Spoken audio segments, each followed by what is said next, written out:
welcome to MindShift.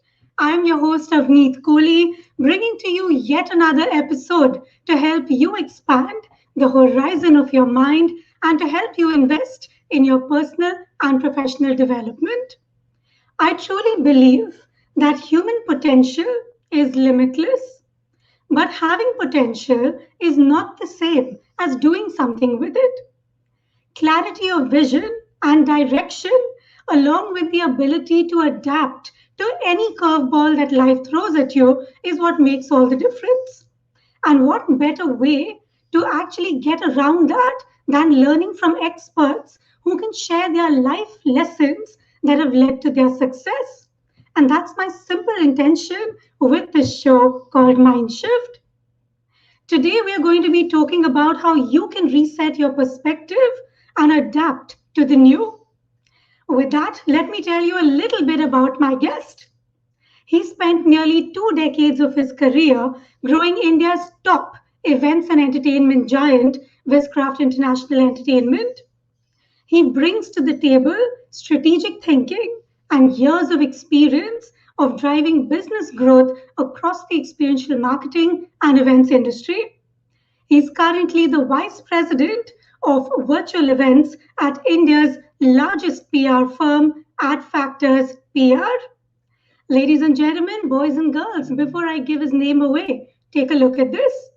Hundreds of Floridians swarmed the Tampa Convention Center for the first ever IFA Expo, a series of booths, exhibitions, and fashion shows aimed to expose the mainstream audience to the Indian culture.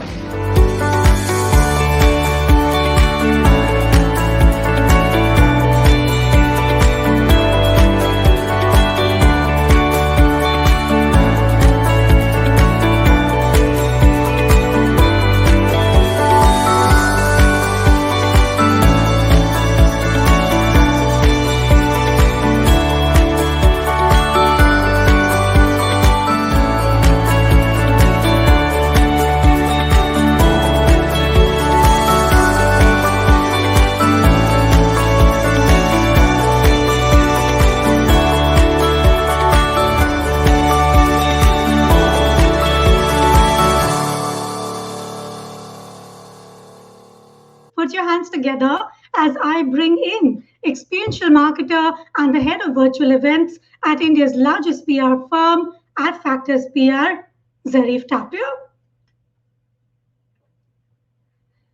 Avneet. Hi, Zarif. Welcome.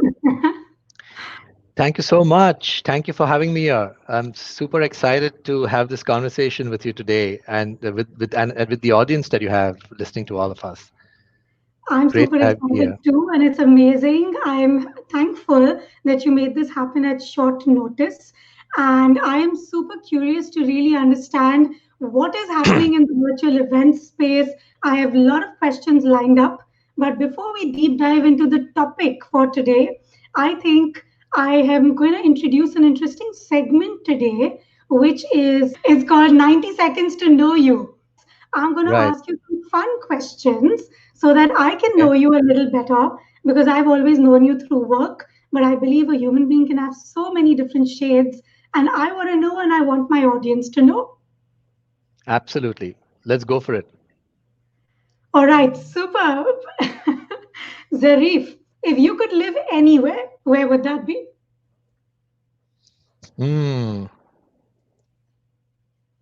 It would be on an island in the Bahamas, perhaps. Uh-huh. But yeah, like it'd be a beautiful island in the middle of nowhere. Superb. If you were a superhero, what powers would you have? Wow. I would have really being able to help people bring out the best selves, right? That would be a real superpower. You know, when I was asked this question, one of the first things that came up for me was I wanted to be immortal. Yeah. I Oh, wanted to be okay. so I can never die because I imagine that I'd love to dedicate my life to doing some great work to elevate people and help them hmm get better.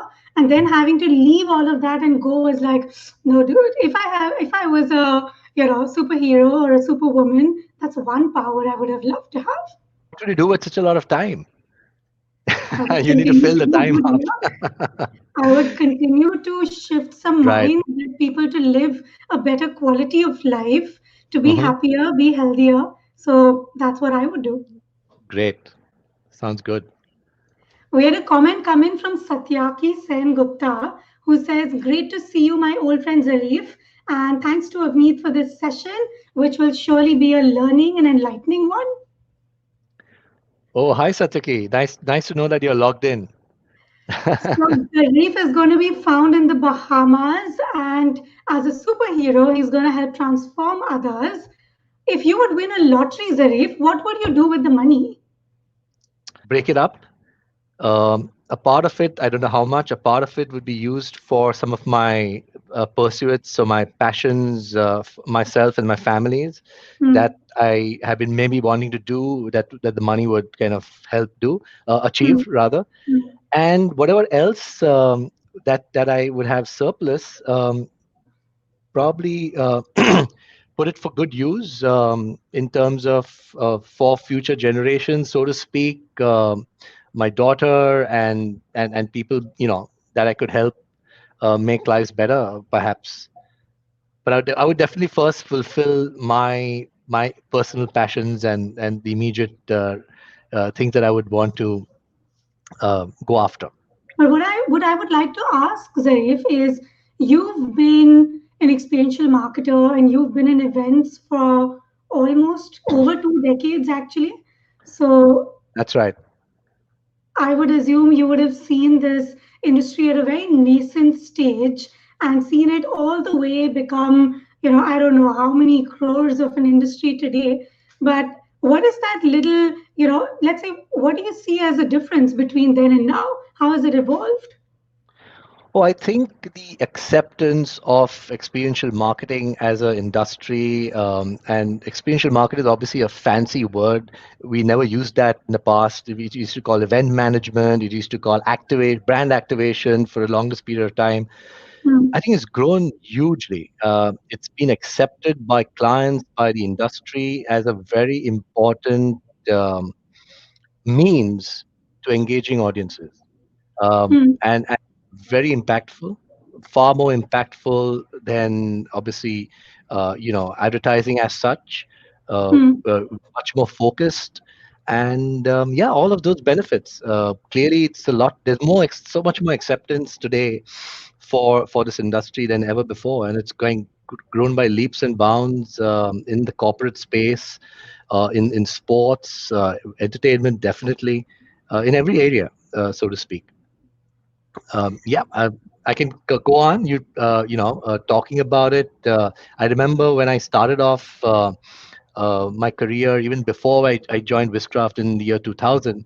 It was a lot of corporate work was going on, but it was unorganized.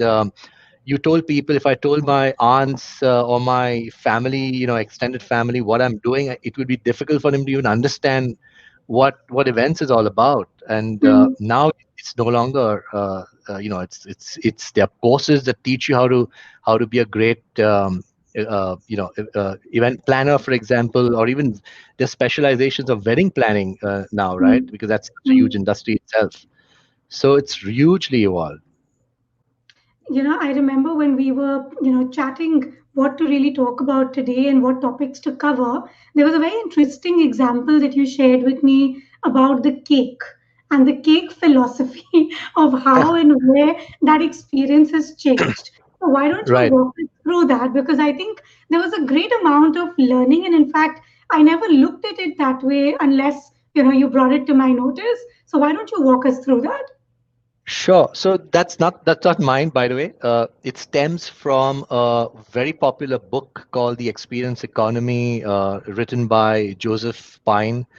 Um, uh, it was, I think, 20 years ago when they introduced the notion of the Hmm. experience economy, and this is a very good example from that book, which kind of s- uh, tells you about the evolution of of industry and consumption.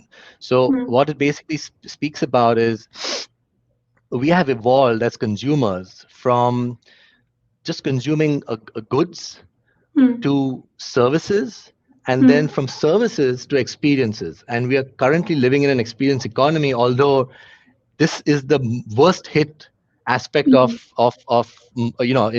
thanks to the pandemic, but it's a temporary kind of impact. So experience economy is all about the evolution of value, right, mm, from a consumer's point of view, which means like 100 years ago, if you had to celebrate your birthday, and that's the example I take from the book, um, mm, your mother would take ingredients and bake a cake at home, and those mm, ingredients would literally come, the flour, or the eggs or whatever else would come from the farm, right? mm, This would happen mm, 100 or 200 years ago. So that was an era of or typical of raw material, of goods. Then as 50 years hence, you had to celebrate your birthday, you would, she would rather go to a cake shop and pick up a mm, cake for you and bring it home. mm, mm, Go another 15 years, 50 years ahead, when services became all important. um, you would order a cake which would land up home, right? mm, And you could choose the kind of themes you would want for the cake. mm, It would be exotic, it could have the theme that you wanted.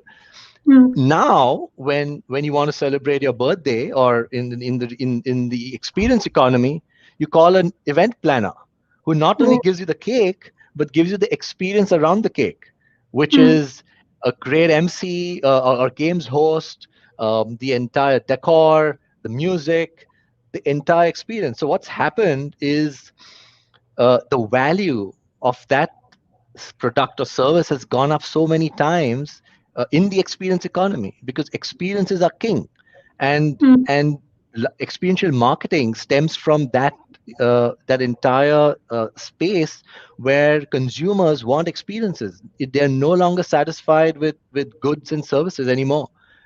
mm, Your brands have to focus on the experiences that they provide consumers, and whether that experience is an online experience, when you're figuring out which product to buy, or you're going on Amazon. Amazon is a great example mm, of the experience economy, or whether it's a retail store, or whether it's on ground yeah, event. It's all mm, about managing these touch points. So yeah, so it's again, Starbucks as a brand is a great example of the experience economy. You can you can have a cup of coffee, you can make it at home, right? Like the way you made a cake. You can have it in a cafe or a regular coffee shop, mm, or you can have a Starbucks coffee experience. And mm, it's that experience that makes you shell out a lot more for the same product that you would uh, have at a coffee shop or at your home. So it's completely evolved. We are living in an experience economy, and experiences is the way to go. Is what brands who need to survive need to focus on. So yeah, I love to give this little gyan. No, I think it's a very interesting take. And in fact, when you speak about Starbucks coffee, this Sure. magnanimous shift of just simple coffee to a person probably spending 50 times more on a Starbucks coffee is the game of branding, right? Is the game of marketing the Absolutely. product to an extent where it has an identity of its own. So it's not so much about the coffee, but it's about the brand story. It's about, where it originates, what people want to associate with it. So today, I mean, what are your thoughts on branding and marketing? Where are we with all of this and with so many different products in the market? What do you think? What's your current take on this space?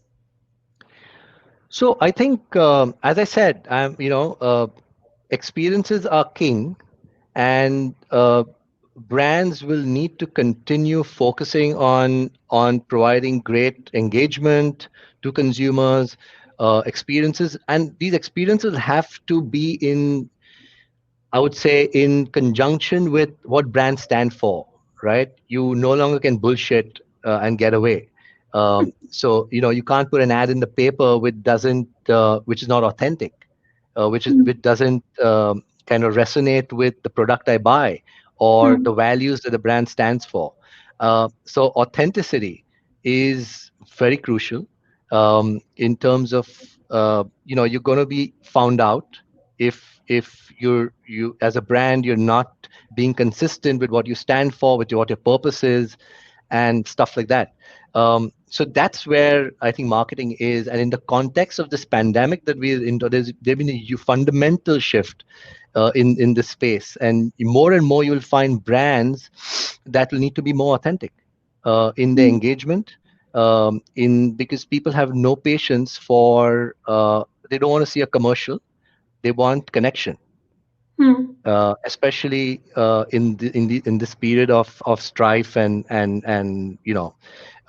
so much a lot of uh, how what is the right word, um, Negativity. chaos. No, there's been so much upheaval in markets, in business, in lives, in livelihoods. Hmm. There is no marketers no longer can just promote themselves the way they used to. So Hmm. connection with consumers becomes paramount. Authenticity becomes very important for brands when they're communicating. Engagement. People really want to, like as I said, I want to travel, but I can't. So as a brand, if I can help, if a brand can help me connect with my passions, those Hmm. are the brands I would want to consume, whatever those passions are. I get you. So I am going to come back to authenticity a little later because I wonder how do you really, go about this in the virtual space where, Sure. I am going to come back to that. You've been in events for almost 25 years, maybe over, and No, you no, would have dealt with under 25, under 25, not over. under 20. But when you do this, I'm sure you would have worked with so many different brands, so many different names, so many different celebrities. Today, we're talking about resetting, relearning, renewing our perspective, and adapting to anything new. So, when we talk about adapting to anything new, as an event manager, you're almost always, the problem solver. Anything can erupt. There's hardly anything that you can control. You can rehearse a zillion times, but ultimately, when the show goes live, everything is, it's out of control. You gotta adapt at the moment, you gotta think on your feet. So, why don't you share with us one such experience where something unexpected happened and how did you deal with that? Okay, so you're absolutely right. I mean, we have backup plans, and every event planner knows that you can't kind of survive without having plan B, plan C. Quite a few. Let me see which one I can pick.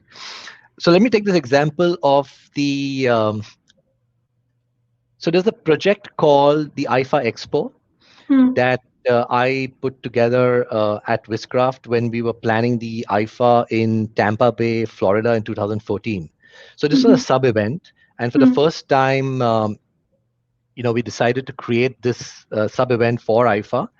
So it Hmm. was a huge opportunity and challenge for me personally because I was driving that project, and uh, it was very clear in terms of the mandate that there were certain targets to be achieved in terms of.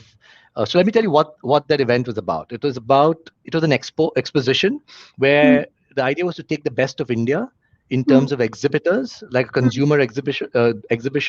Uh, and what we really did was we took in real estate developers.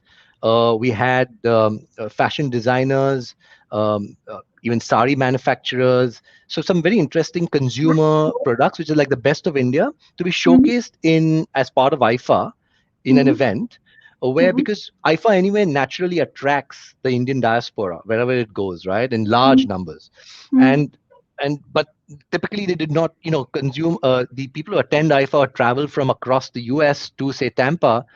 They Hmm. didn't have too many things to do in the daytime, so this Hmm. was a great fit to bring in the best of India to them Hmm. and make it like a consumer expo, have brands interacting, and literally they can pick up stuff and buy products and products from India or invest into real estate in India.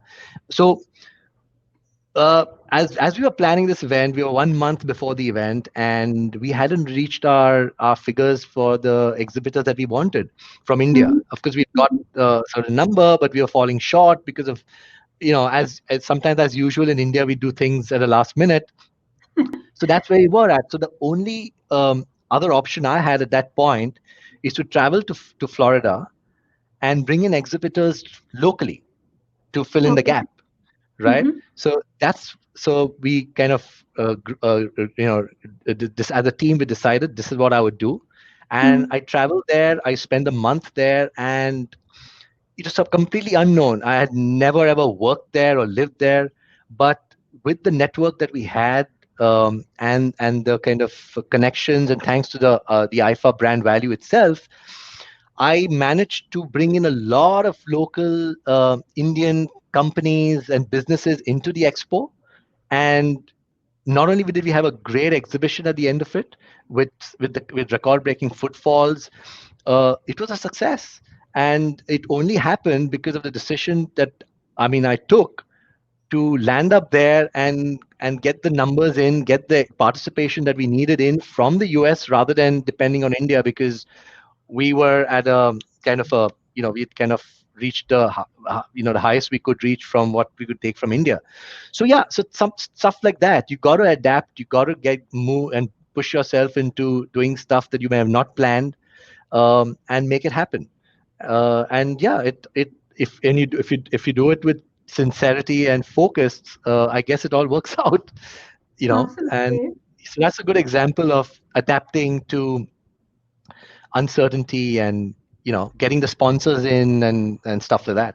Yeah, Certainly, when you think of IFA, you think of film, you think of all the celebrities, and having an expo attached to that. I think it makes it so much more scalable, so much more. It has so many different manifestations rather than just the awards. So I think it's that's a right. really cool innovation. And when you look at anything from a fresh perspective, or even if we talk about nature, Zarif, they say change is a constant, and hence having to adapt, hence having to look at things from a different perspective, same glasses, but look at things differently. When we talk about change, what are your thoughts on that? If it is the only constant and it still comes with uncertainty, how do you draw that fair balance and embrace it and come out stronger on the other side? Okay, talking from my example, some of the shifts that I have taken is from a regular, a job for Hmm. many years, as you know, with the 15 years with India's leading agency, Whiscraft, and then diving into entrepreneurship, for example. Hmm. You take a leap of faith and you decide to do your own thing, which I did. Uh, Now, clearly, obviously you got to do your planning, and you got to take care of ensure that what you're getting into. But there's Hmm. always been uncertainty, right? I mean, that's what Hmm. I experienced, and there's such a big shift when you're used to working with large teams and you take that for granted, and Hmm. then suddenly when you're in a startup environment, um, you're literally on your own, you and your partner perhaps, and you got to do everything from making the bills to delivering the bills to from the concept to the execution of the project. You got to just about do everything yourself, and you no longer can depend on too many people because you want to keep your costs under control and all of those things. So yeah, I guess you got to. I mean, I've thrown myself into it. It's been frustrating at times, clearly, because I'm not used to doing that, having led large teams of people. So I guess the way to look at it is there are consequences for the way you approach any change, right? And Hmm. as long as you are aware of those consequences, you're willing to take those risks, you're willing to take the repercussions of your actions. So you either collaborate, you either get a strategic partner who can support you, you get partners who can complement your skills. That's another thing that's very important if you want to grow the business. A Hmm. lot of learning in these situations, especially for me, when I moved from a job to entrepreneurship, and now I'm again in the job scenario. So, quite a few changes there, but great learnings throughout in terms of being able to work with lesser resources, but still wanting to deliver great work, you know. So yeah, I guess I hope that answers your question. Absolutely. And I'm wondering, what would you say if how do you adjust and accept things that you cannot change? Because that brings in a huge amount of frustration. And with everyone who's watching, especially in the current times, when there are things that you cannot change, how do you adapt to that? How do you adjust and accept? So again, I could talk only from my experience. What works for me, for example, is you stop. I mean, if there's something that's bugging me or it's something that I'm dealing that I don't want to deal with, uh, I stop wanting to change it. Hmm. I accept it. It's very easy to say that, but you come to a point where you realize, as they say, the more you want to change something, the more it persists, Hmm. the worse it gets, right? Hmm. So if you let something be, and that's what I've realized, if you let something be, it lets you be, and Hmm. and then it's magical, but possibilities open up. Hmm. But the moment you're trying to fight something all the time and resist it, it's like I mean, banging against a wall, right? I mean, it's there's no sense of possibility. There's more frustration. So whether it's running, so it's like running with what you've got, Hmm. and making it as positive as you can possibly make it, whether it's an entrepreneurship role that you're playing, and you're getting on with your business, or whether it's a new job situation where you're supposed to take play a different role in the same organization, for example. Just run with it. That's that's go with the flow, run with it, do your best. um, Bring in your passion and enthusiasm, which I found very useful because that's contagious. Hmm. And if you generate that even if you do not necessarily in the first instance think this is for me. But Hmm. if you can bring in your enthusiasm to what you're doing, suddenly connections will be made, people will get attracted to you, they will want to support you, things will happen. So that also works for me. I think enthusiasm is very important as a trait to do anything new. Do So the you first is, sorry, Do you think continue. that COVID had a silver lining? Like, do you see anything positive with it? So in a sense, yeah, there are a few positive things from a marketing perspective. I think brands and companies and organizations have become, or literally are forced to be more humane. Hmm. As I said earlier, nobody's interested in commercials. People want to know, consumers want to know how your brand can add value, Hmm. especially in these times that are trying for most people.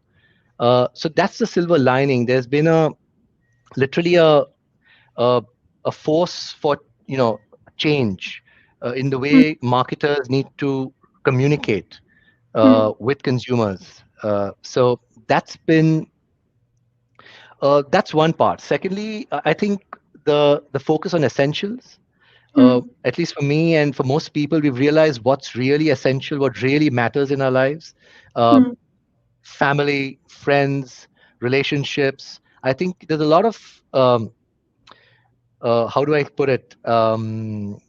Rethinking, going back to your roots, kind of a situation where I mean, most people, including me, we've realized that this is what's really essential. You can live without some of the other things, but not without you know So your true. friends and your family and relations. So that's been the silver lining in terms of the realization for most of us, and I think that's showing up. Even if you look today at some of the marketing campaigns that companies and brands are coming out with, there's a more human approach to it, because that's what's going to work. It's no longer just about pushing your product down people's throats, so to speak. I think it's a good time now to bring in that question with authenticity. Sure. Zarif, with everything, with marketing in totality moving digital, brands having to sell something online, all of us having to speak to each other online, everything's happening in the digital space, right? And at one end, we're expecting, we're saying that we want human connection, we want a lot more, we want brands to be humane and be approachable, we should be able to connect with them. And at the other side, we have influencers with these picture perfect bodies, with these picture perfect images on Instagram. So, how do you draw the line between, between making your actual world and your digital world aligned? Like, how do you maintain that consistency?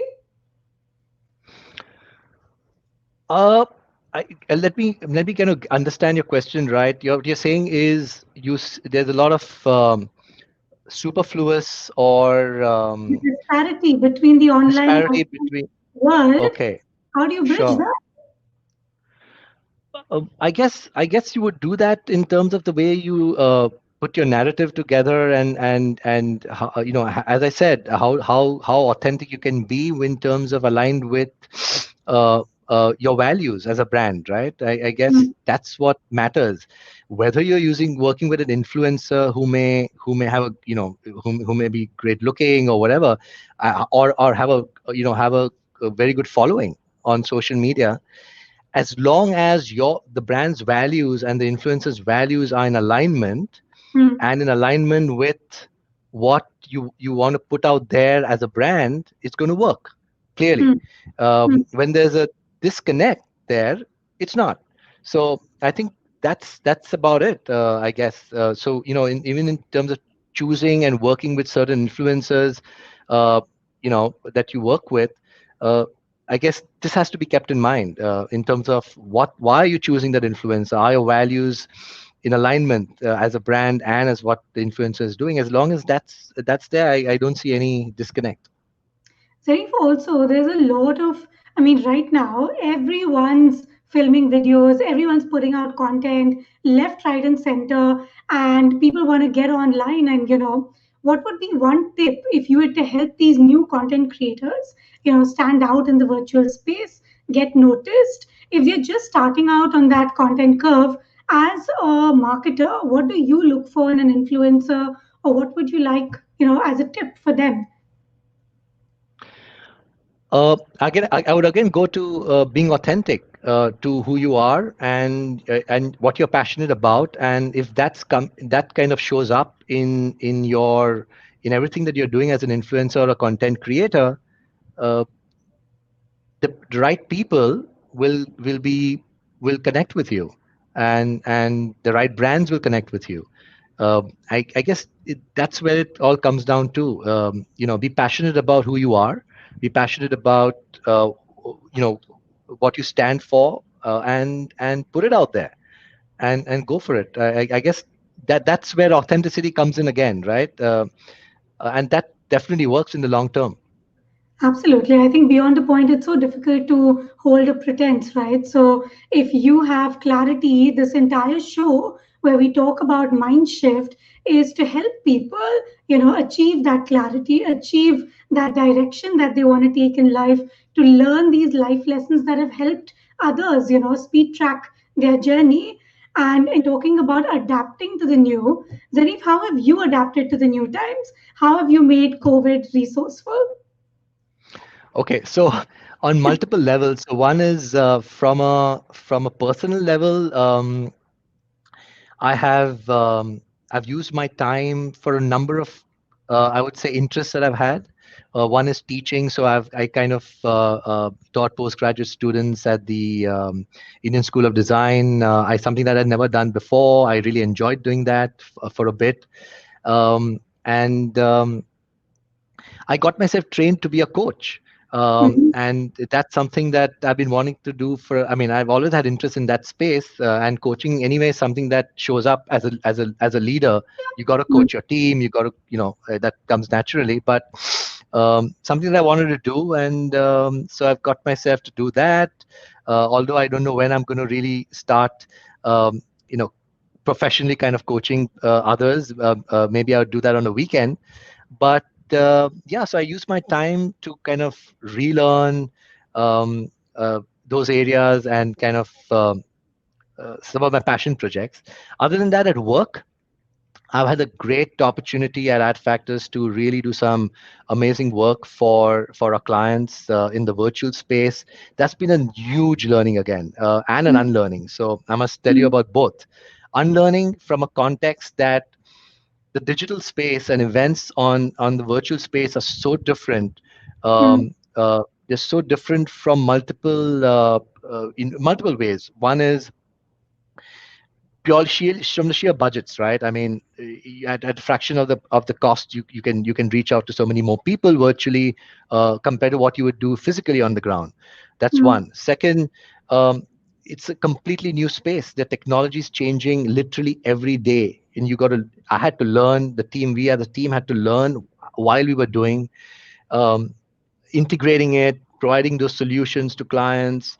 So a lot of unlearning about what your expectations would be, on the virtual platform. How do you engage audiences virtually when people really don't want to spend too much time looking at screens anymore? mm. There's a certain amount of fatigue. How do you make it interesting? How do you make it um, how do you kind of make it engaging so you have people logged in and want to listen to content um, and stuff like that. It's been a huge unlearning and learning experience, and I think it's just going to grow. The virtual space is unfortunately or fortunately, you may put it, uh, we're not over the pandemic yet. So brands are going to use virtual events to engage with audiences for a lot longer than we thought. And yeah, it's evolving. There's some amazing technologies like augmented reality that is being used a lot more now. Gamification, again, to make it fun online, and stuff like that. There's lots happening. Yes, Zarif, we also have a lot of entrepreneurs who are trying to adapt to to the virtual medium. How can they engage their customers? How can they build a brand experience using virtual as a medium? Okay. So I think uh, while virtual is a medium, the principles still remain the same of Mm, engagement. mm, In the sense, uh, I guess the one of the few ways in which the reasons why you would engage would be one to educate. You want to mm, educate your audience about your products, about your services. You want to inspire them. mm, You want to inspire them to use your products and services. You want to connect audiences. You just want to connect with your TG, right? I mean, so just the way you would do it on ground, what we do as virtual event specialists is optimize it for the online platforms. mm, Whether how do you inspire, how do you connect, how do you educate them, and ultimately, what I would actually say for people who really want to build their brands is figure out what your community is, and create a community online, mm, right? Reach out to your community, whatever, whether the community is community of fitness, for example, if you're into fitness products, or you're into um, a business to business products or services that you provide. It depend whichever sector you're in, you have a community that you want to focus on. mm, So mm, and I think uh, that's important. Build your community, and I mean, people like me can support you in terms of creating solutions on the virtual platform to engage that community, uh, digitally, and through events. Clearly, so yeah, the principles still remain the same. You want to connect, you want to inspire, you want to educate, and you want to create community. Got That's you. what. Yeah. Find your niche, educate, entertain, build a community. I think lots of nuggets of wisdom there. Zarif, I mean, you spoke about the cake philosophy, from goods to services to experiences. Where do you think we are headed next? No clue. But I sense that the next frontier literally would be transformational. Why I say that is, you know, so I guess consumers and we all want experiences that can literally uh, transform some aspect of ourselves or some aspect of our lives. Um, Businesses want to transform the way they operate. Change is too slow for most people. It's like change is fine, but how can I transform this? Transform my business to be more agile, or you know uh, add more value to my community. So I guess the next frontier may be transformational, and it's all about people. It's all about us wanting to go to the next frontier, so to speak. um, and yeah, that's about it. And I guess coaches like yourself have a huge role to play in this new in the new upcoming era, for example, where people are really looking for um, how do I why am I here, what's my purpose, and how do I you know uh, get clarity, just Absolutely. clarity for myself. Yeah. Absolutely. I think that's where a lot of people right now, in fact, it's interesting that you mentioned that because with COVID, I think, firstly, people have become more okay with the idea of getting coached online. That's one. And that's opened Right. up a whole different world of opportunity. And what I've seen is with COVID, people have had to go back to ground zero to really look at what's my vision for my life? What Mm. do I want to create? What really is important to me, my passion, my purpose. And I think when we get soaked in, your life commitments, your having to, run the kitchen, having to do the needful, we stop taking action on what it is that we want to create. And life goes by trying going from task to task, but not really doing what truly fulfills you. So it's amazing to be able to facilitate that with people. And I'm excited to see I have friends of mine who have been in really, really important senior roles. And they're like, oh, Avneet, now I've gone back to farming. I've opened up my, the fisheries, the fish breeding. Mhm. That's what I'm doing. And I'm spending life on the farm. There are people I know who are doing all sorts of crazy things or working with animals. They're like, I've Right. always wanted to work with animals and do a lot of voluntary work. They're like, that's what I wanted to do, and I finally have the time and space to do it. So it's truly interesting to see where life is headed. But I think we have limited time today, and the question I'd like to ask you is, how do you think we can get better at dealing with change? What sort of a mindset, what kind of tools, strategies do you think we can put into play to get better with dealing with change? um I mean, of course, there are lots of things, but from my limited experience, let me tell you what has worked for me. I think uh, be adaptable, go with the flow. um, uh, as I said, uh, sometimes the best things are meant to happen. You don't know where you're heading, Hmm. and that change seems uncertain, seems scary at times, because it's the unknown. But I think we got to trust yourself, uh, be honest with yourself, and take it in your stride as much as you possibly can. Don't fight it. There's no point, because you can change yourself, because that's the only thing you have control over. You can't change things beyond your circumstances, um, outside of you. So that's all what I would actually say. And get yourself a good coach. If And I really would recommend that for people who want to maneuver themselves and find better clarity. A good coach sometimes can support you in reaching your goals, and helping you just kind of move from A to B faster than what you could do it on your own. Absolutely.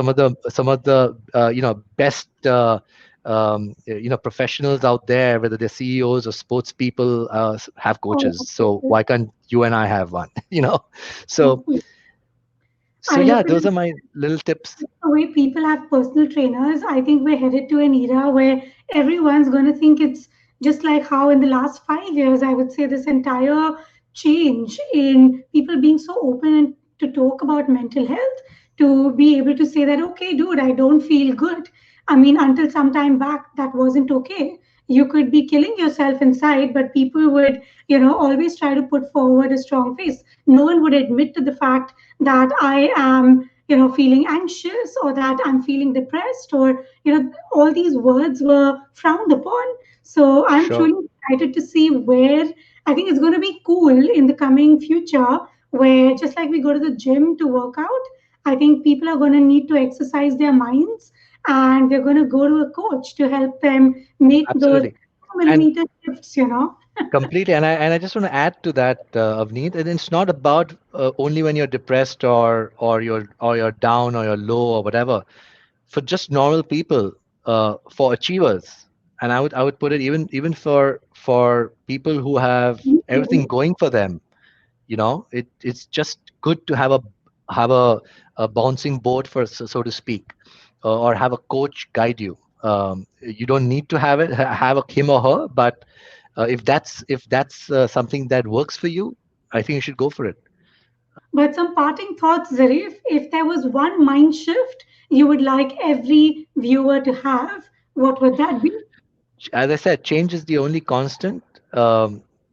Be adaptable, embrace it, and be authentic, be yourself, and things will open up, possibilities will open up for you, magically, literally sometimes.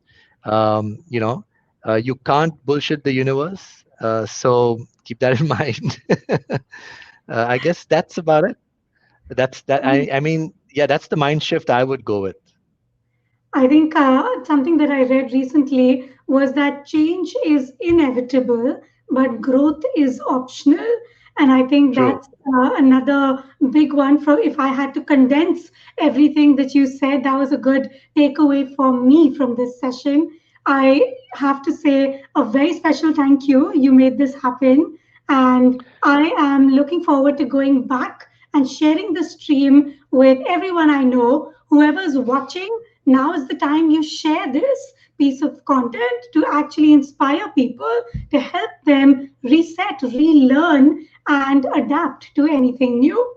But Zarif, thank you so much. It's been a pleasure speaking with you, and I look forward to us engaging a lot more.